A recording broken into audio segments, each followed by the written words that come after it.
Bueno, que lo que miente. Welcome to my universe. Welcome back to my universe. This is Starlini speaking. Ya tu sabe, way. So, anywho, I have a little bit of like a two-part series, but this one is going to be the shorter one because I don't have that much to say.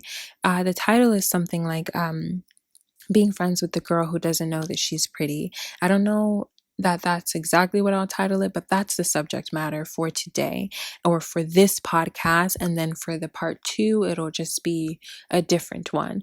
But I had a friend in seventh grade, and I mentioned her briefly in the podcast style video that I did recently about the girl whose mom chased me through the park. This is the same girl.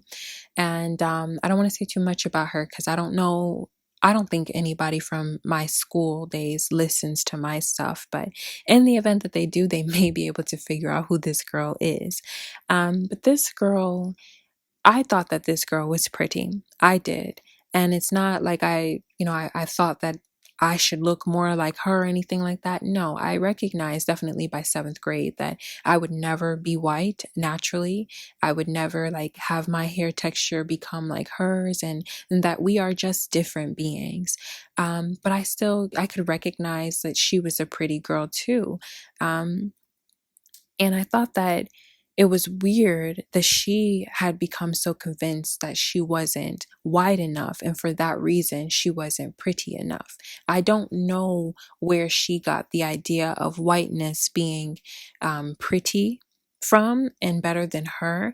I don't know where that came from, but I realized that colonization didn't just impact everyone of African ancestry and those of us who are, from south of the equator, or those of us who are from the Caribbean, where obviously slavery prevailed for quite some time and colonization occurred heavily, on the islands and stuff. So I recognize that, like, even for the Eastern European and the Middle Eastern folks, they too have been brainwashed with these ideals of whiteness. But for this girl in particular, I don't know where she got these ideas from because we didn't have this kind of dialogue back in the seventh grade, when we were just 11, 12 years young.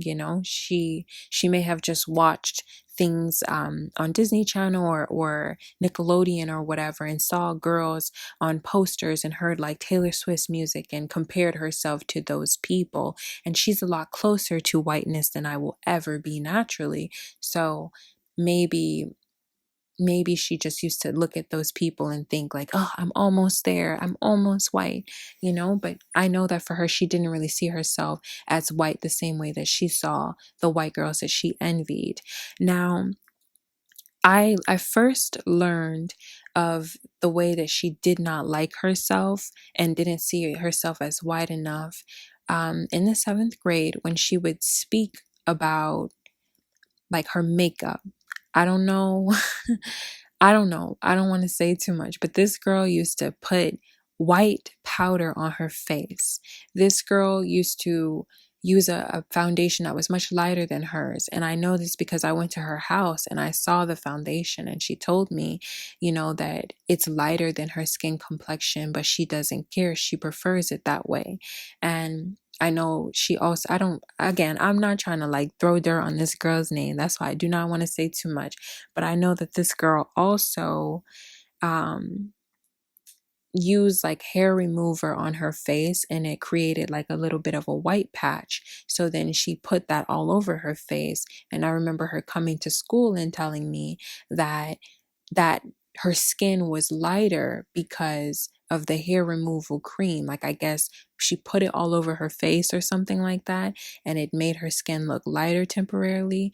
I don't know. I don't know what the hell was going through this girl's head, but that's how desperately she wanted to be seen as white. And of course, that should never made sense to me because I'm looking at her like, girl, you're white. Like, you are a white girl.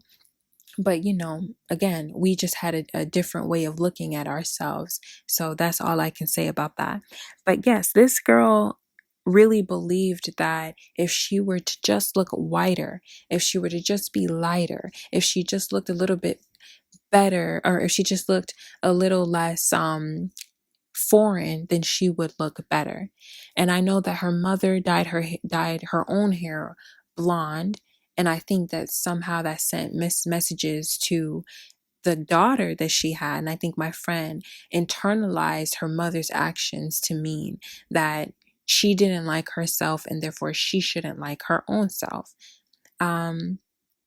But the kicker for me, honestly, was listening to the way that she spoke about these white girls who, again, I thought she was just as pretty as.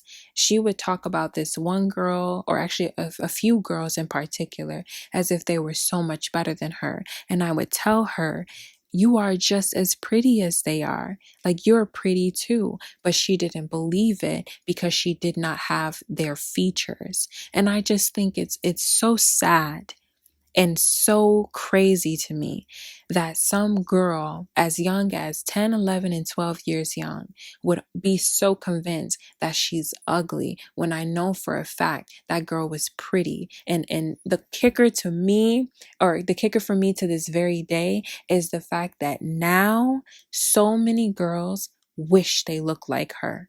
I don't know what she looks like because I don't talk to nobody from my school days, really.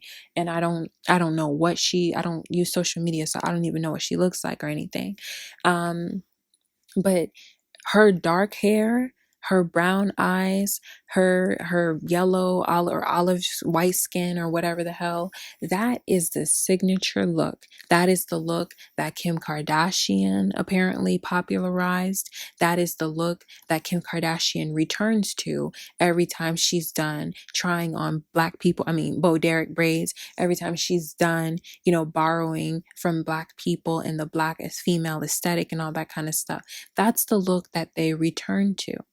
This girl picked her whole physical appearance apart, her nose and the shape of it, her skin complexion, and her hair texture. Everything in her mind was ugly because it wasn't petite and straight, like her like the quintessential European person, or her idea of someone who was like a really white European person.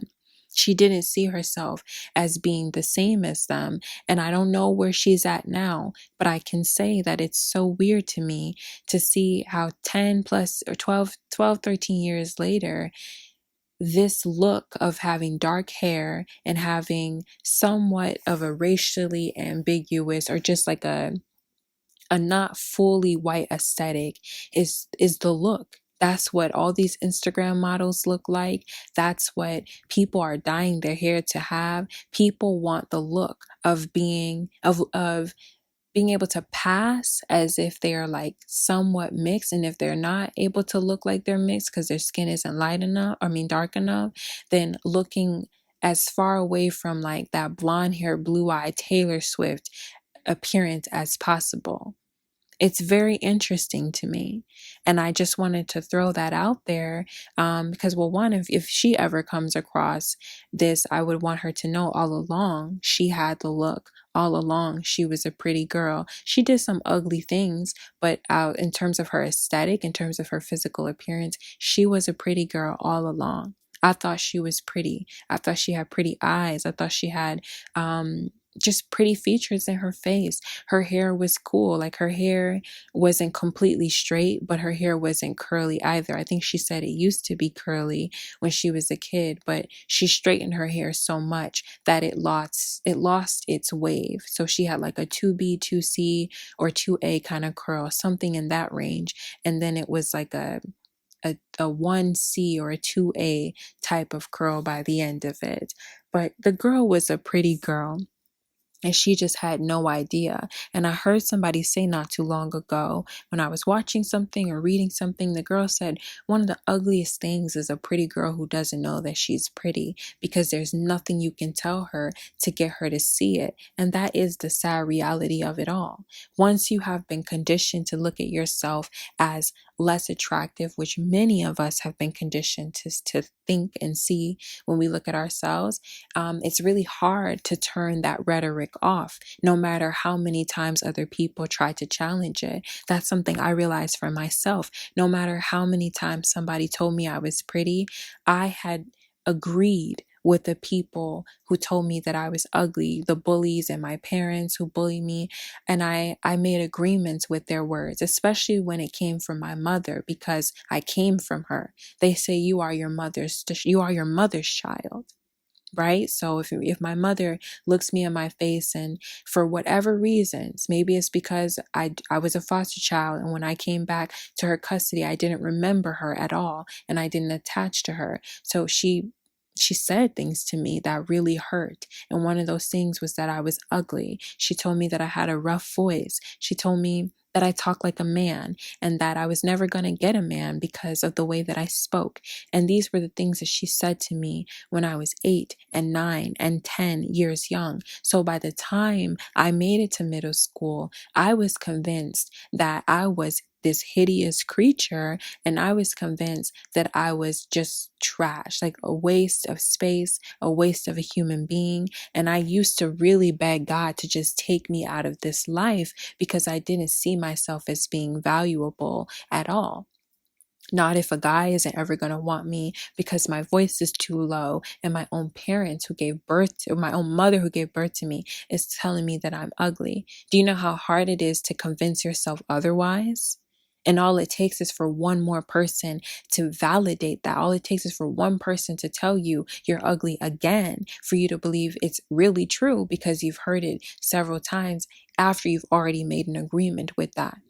It's very, very challenging to change your mind when somebody keeps repeating something to you and you don't have any other reference point or any way to see yourself as other than. You know, my foster mother treated me like I was like this beautiful gem. She treated me like I was so precious, but I don't remember her telling me that I was pretty and beautiful all the time. I don't remember anyone putting me in front of a mirror and telling me to affirm, to say, I am love, I am beautiful, I am light, I am prosperous, I am gorgeous, I am beautiful, I am ready for the world, and the world is ready for me. All that good stuff, that I know to say to myself now.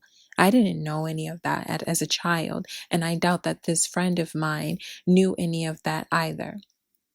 So it's really a shame how the conditioning, it penetrates so deeply to the point where it takes decades for you to undo it. And now I can see I was never ugly. I was just poor. Like, please understand, for those of you out here, like, you're not ugly. You just don't have as much money as these people who pay to look like they were never ugly. Come on, somebody.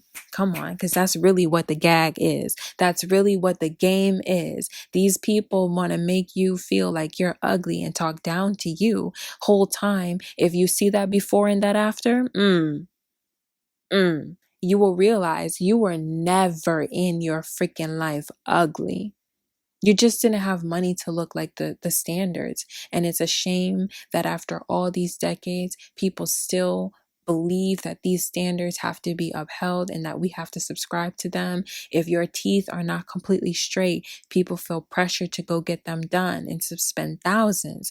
If your hair is a different texture, then people feel the need to conform. Meghan Markle, I never knew that the girl was of any African ancestry.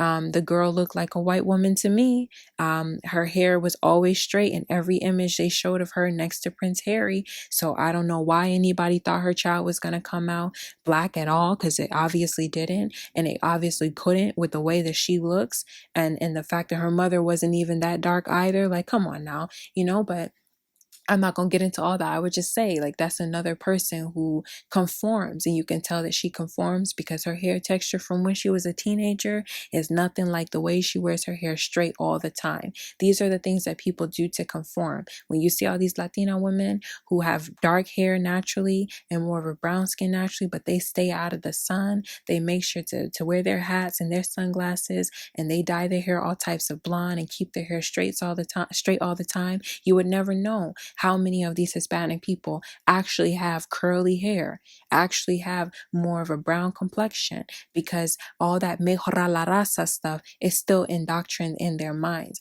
and their grandparents are the people who put it into their heads, and if not their grandparents, then their grandparents' parents. And it's really a shame. But all I can say for that girl, and for even for myself from when I was a child, is that you have to quiet the noise of other people and learn to listen to yourself.